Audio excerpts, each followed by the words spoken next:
બાબા પર વાંકિયાના મોકા ખાચર. બાબા પર પાસે વાંકિયા ગામ છે. ત્યાં મોકા ખાચર નામના કાઠી હરિભક્ત રહેતા હતા. તેમને શ્રીહરિનો પ્રથમ મેળાપ સંવત 1861માં કારિયાણીમાં થયો હતો. શ્રીહરિને કારિયાણીમાં માચા ખાચરે પ્રથમવાર પધરાવ્યા ત્યારે તેમના સગા સ્નેહીઓને તેમણે કારિયાણી નિમંત્ર્યા હતા. તેમાં વાંકિયાના મોકા ખાચર પણ આવ્યા હતા. તેમણે શ્રીહરિનો આશ્રય કર્યો ત્યારથી એવો નિયમ રાખ્યો કે 500 માળા ફેરવાય ત્યારે નિયમ પૂરું કહેવાય ને વચમાં બોલે તો આગળની ફેરવેલી માળા ખોટી થાય. આવા શૂરવીર મોકા ખાચરને શ્રીહરિએ સોનાની મૂઠવાળી તલવાર બંધાવી હતી. એકવાર તેમના ભાયાતોને જમીન અંગે તકરાર ચાલતી તે લાંક સાહેબ બોટાદ આવ્યા હતા ત્યારે સામાવડિયાએ બોટાદ જઈ ફરિયાદ કરી, અમારી જમીન મોકા ખાચર દબાવે છે, તમે વાંકિયા આવી જમીન તપાસો. લાંક સાહેબે મોકા ખાચરને બોલાવ્યા. મોકા ખાચરે કહ્યું, તમે વાંકિયા આવી તપાસો. આખો સંઘ લાંક સાહેબ સાથે વહેલી સવારે 4 વાગે નીકળ્યો. રસ્તામાં અકસ્માતે એક જાનવર ઉડ્યું એટલે મોકા ખાચરની ઘોડી ભડકીને નાઠી. તેથી મોકા ખાચર રસ્તાના નજીકમાં બુરાઈ ગયેલા કૂવામાં ઘોડીએ સહિત પડ્યા. તે વખતે મોકા ખાચર ઘોડી ઉપર બેઠા છતાં નિયમની માળા ફેરવતા હતા, તેથી કાંઈ પણ બોલ્યા નહીં. પછી મોકા ખાચર કૂવામાં પડ્યા છે તેમ સાહેબે જાણ્યું, તેથી તુરત કૂવા પાસે આવીને પોતાના માણસોને આજ્ઞા કરીને કૂવામાંથી મોકા ખાચરને તથા ઘોડીને બહાર કઢાવ્યા. સાહેબે મોકા ખાચરને પૂછ્યું, કાંઈ તમને વાગ્યું છે? મોકા ખાચર માળા ફેરવતા હતા. તે 25 માળા પૂરી થઈ ત્યારે જવાબ આપ્યો, સાહેબ, મને જરા પગે વાગ્યું છે ને બીજે સાધારણ કચ્ચર થયો છે.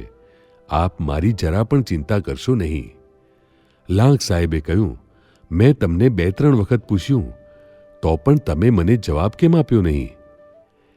મારે માળા જાપ કરતી વખતે ન બોલવાનો નિયમ છે.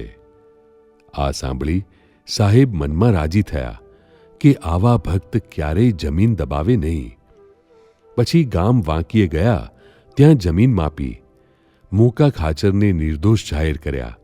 સાહેબે સામાવડિયાને 50-50 રૂપિયા દંડ કર્યો ને કહ્યું, હવે જો ફરી મિથ્યાપવાદ મૂકશો તો 500 રૂપિયા દંડ થશે. એવું કહી ત્યાંથી ચાલ્યા ગયા. આમ મોકા ખાચર નામ જપ કરતી વખતે એકાગ્ર થઈ જતા તો શ્રીહરિએ તેમની રક્ષા કરી.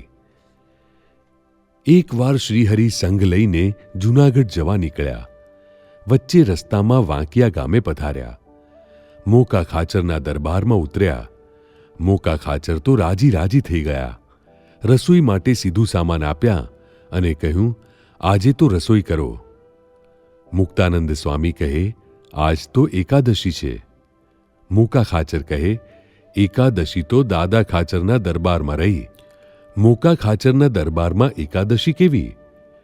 શ્રીહરિ હસીને કહે, રસોઈ કરો ને અડધી રાત પછી જમીશું. બીજા દિવસે પારણામાં શ્રીહરિએ સંતોને ખૂબ રસોઈ જમાડી તૃપ્ત કર્યા. એકાદશીનો નિયમ પોતે જાળવ્યો અને ભક્તને રાજી પણ કર્યા. શ્રીહરિએ ગઢપુરમાં સંવત 1878માં માંદગી ગ્રહણ કરી હતી. તે વખતે શ્રીહરિના સખા કાઠી દરબારો શ્રીહરિને વિનોદ કરી હસાવતા. તેમની સાથે વાંકિયાના મોકા ખાચર તથા માત્રા ધાધલ પણ શ્રીહરિને પ્રસન્ન રાખવા કાઠીની રીત પ્રમાણે ગમ્મત કરતા. એકવાર મોકા ખાચરે શ્રીહરિને વાંકિયા પધારવા વિનંતી કરી. ખાસ તો તેમણે પોતાના રાજદ્વારને ફરતો કોટ કરાવ્યો હતો. તેનું વાસ્તુ શ્રીહરિના હાથે કરાવવું હતું. શ્રીહરિએ વાંકિયા પધારવા સંમતિ આપી. સૌ કાઠી હરિભક્તોને સાથે લઈ શ્રીહરિ વાંકિયા પધાર્યા. કોટ બુરજ બધું જોયું ને ઉપર ફર્યા. 2 ઘડી દિવસ રહ્યો ત્યારે નીચે ઉતર્યા. મોકા ખાચરે શ્રીહરિને કહ્યું, આ બુરજમાં આપ સુખેથી રહો. આ સાંભળી શ્રીહરિ કહે, ગઢપુર સમાન બીજી કોઈ ભૂમિ અમને પ્રિય લાગતી નથી. અમને કોઈ રાજ્ય કે ભૂમિ આપનારા મળ્યા હતા, પરંતુ તેને તો અમે બંધનરૂપ માન્યા. ભગવાનની કથા વાર્તા, કીર્તન તથા ભગવાન સિવાયના જેટલા સુખ છે તે બધા દુઃખથી ભર્યા છે એમ માનીએ છીએ. કથા, કીર્તન અને ભગવાનની વાતો ગઢપુરમાં જે રીતે થાય છે તેવો જોગ બીજે ક્યાંય રહેતો નથી, અને તેવા જોગ સિવાય બીજે ક્યાંય સુખ આવતું નથી. મોકા ખાચર કહે, તમે અહીંયા રહેશો એમ જાણી કોટ કર્યો છે. ગઢપુરમાં તમારો ધાર્યો કોટ દેશપતિ થવા દે નહીં.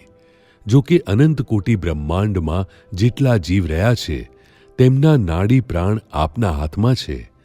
અરે અક્ષર આદિકના નાડી પ્રાણ પણ આપના હાથમાં છે. કાળ, કર્મ, માયા, જમરાજ આ બધા આપના ભયથી કાંપતા રહે છે, અને આપના સમાન કોઈ સમર્થ નથી. છતાં આપ જ્યારે મનુષ્યાકૃતિ ધારણ કરો છો ત્યારે કોઈ તુચ્છ જેવા નાના માણસની પણ અદબ રાખો છો. એ ઘણી આશ્ચર્યની વાત છે. આપ સૌથી વધારે સમર્થ હોવા છતાં ડરીને ચાલતા હો છો તો આથી કોઈ મોટું આશ્ચર્ય દેખાતું નથી. જેમાં જેટલું સામર્થ્ય હોય છે તે જ્યારે તેને છેડવામાં આવે છે ત્યારે તે દેખાડે છે. સૌથી અપાર સામર્થ્ય હોવા છતાં વારંવાર ધીરજ રાખવી એ આપનો એક સર્વોપરી ગુણ છે. આવો ધીરજરૂપી ગુણ બીજા કોઈમાં નથી, અને તે દ્રષ્ટિએ તો બધા આપનાથી ન્યૂન છે.